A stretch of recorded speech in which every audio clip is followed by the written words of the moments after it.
বিসমিল্লাহির রহমানির রহিম। আসসালামু আলাইকুম রহমতুল্লাহ। আজকে আমি এখানে লেকচার বা ভিডিও কোনো লেকচার দিতে আসিনি বা কোনো আলোচনা করতে আসিনি। আজকে একটি খুবই গুরুত্বপূর্ণ কথা বলতে এসেছি। সেটা হচ্ছে যাদের এই একটা ডিএসএলআর ক্যামেরা রয়েছে, আমরা যারা ভিডিও এডিট করি বা এডিটিং করি বা ভিডিওর সামনে অর্থাৎ ভিডিওর সামনে আমরা উপস্থাপন করি, এখানে আমরা আমাদের হাতে আরেকটা দেখতে পাচ্ছেন, এটা হচ্ছে মেমোরি কার্ড। এই মেমোরি কার্ডটা কারো 32, কারো 4GB বা 16GB, যাই হোক, এটাকে অনেক সময় ফরম্যাটিং করতে হয়। তো আমরা এখন অনেক সময় কাজ করতে গিয়ে একটা প্রিপারেশনে কাজ করতে গিয়ে দেখা যায় যে রাইট প্রোটেক্টেড লেখা আসে, মেমোরি কার্ডটা রাইট প্রোটেক্ট ক্যামেরায় অর্থাৎ ডিএসএলআর ক্যামেরায় যদি রাইট প্রোটেক্টেড আসে অথবা অর্থাৎ এই মেমোরি করাপ্টেড অর্থাৎ right protected memory card corrupted repairable, অর্থাৎ আমি এটাকে কেউ ফরম্যাট করতে যাচ্ছি কিন্তু ফরম্যাট হচ্ছে না, অর্থাৎ এই ডিএসএলআর ক্যামেরায় খুব সহজেই লেখা যে রাইট প্রোটেক্টেড মেমোরি কার্ড আসে। তাহলে এটাকে আমি দূর করার জন্য, এই ফরম্যাটিং করার জন্য আমি একটি পদ্ধতি আমি খুব সহজভাবে দেখাই দিব। এই নিয়ে অনেক ভিডিও করা হয়েছে, অনেক ভিডিও দেখেছি, তবে আমি সবগুলাতে মোটামুটি ট্রাই করেছি, কিন্তু এখানে যে ল্যাপটপে গিয়ে যে ফরম্যাটিং করা সেটা আমি মোটামুটি হয়নি, ব্যর্থ হয়েছি। তো আমি একটু খুব সহজে এটাকে দেখাবো যে এটা কীভাবে খুব অল্টারনেটিভ হয়, অর্থাৎ বিভিন্ন জায়গায় বিভিন্ন দেখায়, কিন্তু এই সিস্টেমটা অনেক জায়গায় পাবেন, কিন্তু আমি খুব কমই পেয়েছি। খুব সহজে দেখাচ্ছি আপনাদেরকে কীভাবে এটাকে ফরম্যাটিং করতে হয়, খুব সহজে আবার এটাকে রিস্টার্ট বা এটাকে আমি পুনরায় চালু করবো এই মেমোরি কার্ডটা। তাহলে প্রথমে খেয়াল করুন যে আমার এই মেমোরি কার্ডটা আমি আমার ল্যাপটপে প্রবেশ করালাম। তাহলে আমি দেখতে পাচ্ছি আমি এটাকে ফরম্যাটিং করবো। প্রথম এটা আমি ফরম্যাটিং করা, আমার দেখা যাচ্ছে 3 পয়েন্ট, অর্থাৎ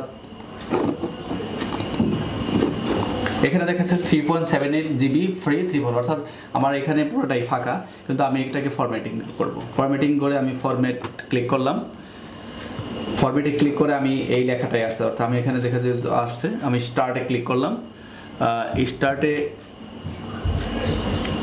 স্টার্টে ক্লিক করার সাথে সাথেই আমার লেখা ওয়ার্নিং আসলো, ফরম্যাটিং অল এরিয়াস, আমি ওকে দিলাম, কিন্তু লেখাটা হচ্ছে to disk is write protected, অর্থাৎ আমার এটা হচ্ছে না।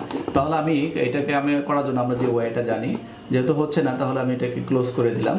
তাহলে আমি এই মেমোরি কার্ডটাকে আমি করাপ্টেড মুক্ত করছি রাইট প্রোটেক্টর থেকে। আমি প্রথমেই এই যে আমি কস্টেপটাকে আমি এটাকে সুন্দর করে প্রথম দিক থেকে, অর্থাৎ একটু সুন্দর করে পেঁচাতে হবে, তা না হলে এটা হবে না। কস্টেপটাকে আমি সুন্দর করে পেঁচিয়ে নিলাম।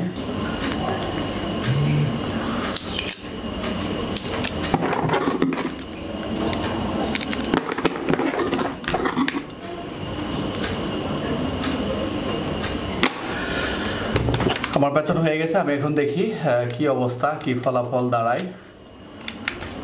আমি আমার ডিএসএল ক্যামেরা আমি আমার মেমোরি কার্ডটা প্রবেশ করলাম, আমি দেখি এখন অন করি,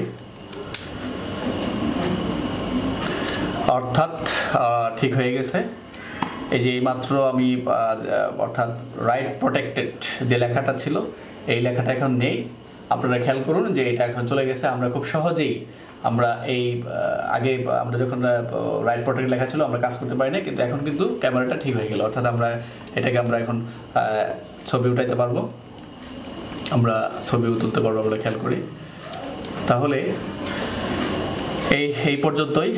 তাহলে আমরা খুব সহজেই আমরা কিন্তু এখন মেমোরি কার্ডটা কিন্তু আমরা সচল, এখন যদি আমরা ল্যাপটপে নিয়ে যাই, অর্থাৎ এই মেমোরি কার্ডটা যদি আমরা ল্যাপটপে নিয়ে যাই, তাহলে আমরা ল্যাপটপে কিন্তু আমরা কাজ করতে পারবো, অর্থাৎ এখন কিন্তু মেমোরি আপনার সচল হয়ে গেল। অর্থাৎ আপনি খুব সহজেই এখন এই কস্টেপের ব্যবহার করে, অর্থাৎ আপনার যে পদ্ধতি বিভিন্ন ভিডিওগুলোতে, অর্থাৎ যে ইউটিউবে অনেক এই নিয়ে অনেক right protected, how to right protector memory from memory card বা ফরম্যাটিং করার জন্য অনেক নিয়ম রয়েছে, অনেক ভিডিও ছাড়া আছে। আমি খুব সহজভাবেই এটা আপনাদের দেখিয়ে দিচ্ছি, আপনারা অবশ্যই উপকৃত হবেন। এটা আমার কোনো কারণে, এটা অভিজ্ঞতার আলোকে যারা করেছেন, এটা আমি নিজে উপকৃত হয়েছি, আপনারা করেন যে খুব সহজেই কস্টেপের মাধ্যমে আপনারা খুবই উপকৃত হবেন।